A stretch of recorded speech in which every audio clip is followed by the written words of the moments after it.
আজি শুকুৰবাৰ ২০২৫ চনৰ ২ মে উভতি চাওঁ ইতিহাসত আজিৰ দিনটো সত্যজিৎ ৰায়ৰ জন্মদিন ১৯২১ চনৰ ২ মেত কলকাতাত জন্ম হৈছিল বিশ্ব চিনেমালৈ আগবঢ়োৱা অসাধাৰণ অৱদানৰ বাবে সন্মানীয় অস্কাৰ বঁটাৰ উপৰি ভাৰতৰত্ন ৰমন মেগছেছে বঁটা আৰু ফ্ৰান্সৰ commander of the national order of the legion সন্মানেৰে বিভূষিত বিশ্ব প্ৰসিদ্ধ চিত্ৰ নিৰ্মাতাজনৰ ব্ৰায়ান লাৰাৰ জন্মদিন ১৯৬৯ চনৰ ২ মেত ট্ৰিনিডাড আৰু টবেগোৰ সান্তাক্ৰুজত জন্ম হৈছিল প্ৰথম শ্ৰেণীৰ ক্ৰিকেটত ব্যক্তিগত সৰ্বোচ্চ স্কোৰ অপৰাজিত ৫০১ আৰু ইংলেণ্ডৰ বিৰুদ্ধে অপৰাজিত ৪০০ ৰানেৰে টেষ্টত সৰ্বোচ্চ স্কোৰৰ অভিলেখ গঢ়া ৱেষ্ট ইণ্ডিজৰ ক্ৰিকেটাৰজনৰ সম্পূৰ্ণ নাম ব্ৰায়ান চাৰ্লছ লাৰা। ডেভিড বেকহামৰ জন্মদিন ১৯৭৫ চনৰ ২ মেত লণ্ডনৰ লেটনষ্টনত জন্ম হৈছিল মূলতঃ ৰাইট উইংগাৰ হিচাপে খেলা সেই প্ৰজন্মৰ অন্যতম শ্ৰেষ্ঠ খেলুৱৈ তথা নিপুণ ফ্ৰী কিক টেকাৰ হিচাপে গণ্য কৰা প্ৰাক্তন ইংৰাজ ফুটবলাৰজনৰ সম্পূৰ্ণ নাম David Robert Joseph Beckham.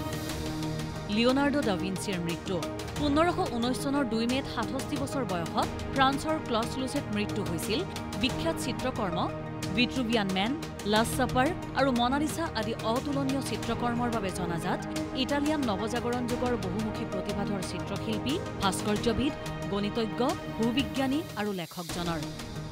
Hemchandra গোস্বামীৰ মৃত্যু ১৯২৮ চনৰ ২ মেত ৫৬ বছৰ বয়সত গুৱাহাটীত মৃত্যু হৈছিল অসমীয়া সাহিত্যত প্ৰথম ছনেট প্ৰণেতা চন্দ্ৰকুমাৰ আগৰৱালা আৰু লক্ষ্মীনাথ বেজবৰুৱাৰ সৈতে অসমীয়া ভাষা উন্নতি সাধিনী সভা গঠনত আগভাগ লোৱা অসম সাহিত্য সভাৰ প্ৰাক্তন সভাপতিগৰাকীৰ। আমেৰিকাৰ লুইজিয়ানা ক্ৰয় ১৮০৩ চনৰ ২ মেত আমেৰিকাই ফ্ৰান্সৰ পৰা ৮২৮,০০০ বৰ্গমাইল বিস্তৃত লুইজিয়ানা টেৰিটৰী ক্ৰয় কৰে। প্ৰতি একৰত ৩ চেণ্টতকৈ কম মূল্যত গ্ৰহণ কৰা এই অধিগ্ৰহণে আমেৰিকাৰ আকাৰ দুগুণলৈ বৃদ্ধি কৰিছিল। কিং জেমছ ভাৰ্চন বাইবেলৰ প্ৰথম প্ৰকাশ ১৬১১ চনৰ ২ মেত কিং জেমছ ভাৰ্চন বাইবেলৰ প্ৰথম প্ৰকাশ হয়। সাহিত্যিক সৌন্দৰ্য আৰু ইংৰাজী ভাষাত উল্লেখযোগ্য প্ৰভাৱৰ বাবে ইংলেণ্ডৰ ৰজা প্ৰথম জেমছৰ নিৰ্দেশত প্ৰকাশিত এই অনুবাদক অথৰাইজড সংস্কৰণ বুলিও কোৱা হয়। ওছামা বিন লাডেনৰ মৃত্যু ২০১১ চনৰ ২ মেত পাকিস্তানৰ এবটাবাদত আমেৰিকান নৌসেনাৰ অভিযানত ওছামা বিন লাডেনৰ মৃত্যু হয়। অপাৰেশ্যন নেপচুন স্পিয়াৰ নামেৰে জনাজাত এই অভিযানত বাসস্থানৰ চৌহদতে বিন লাডেনৰ মৃত্যু হৈছিল।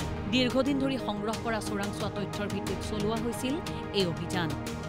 কনিষ্ঠতম প্ৰধানমন্ত্ৰী টনি ব্লেয়াৰৰ দায়িত্ব গ্ৰহণ ১৯৯৭ চনৰ ২ মেত লেবাৰ পাৰ্টিৰ নেতা ৪৪ বছৰীয়া টনি ব্লেয়াৰে ব্ৰিটেইনৰ আটাইতকৈ কম বয়সীয়া প্ৰধানমন্ত্ৰী হিচাপে কাৰ্যভাৰ গ্ৰহণ কৰে।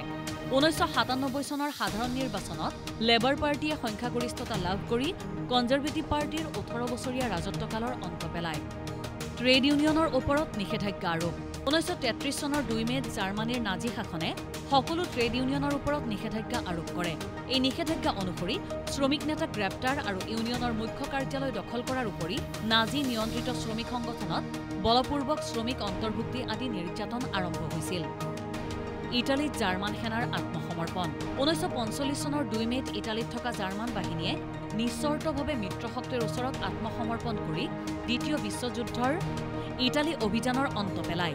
২৯ এপ্ৰিলত কাৰ্চেটাত স্বাক্ষৰিত আত্মসমৰ্পণৰ চুক্তিখন ২ মেৰ দুপৰীয়া ২ বজাৰ পৰা কাৰ্যকৰী হয়।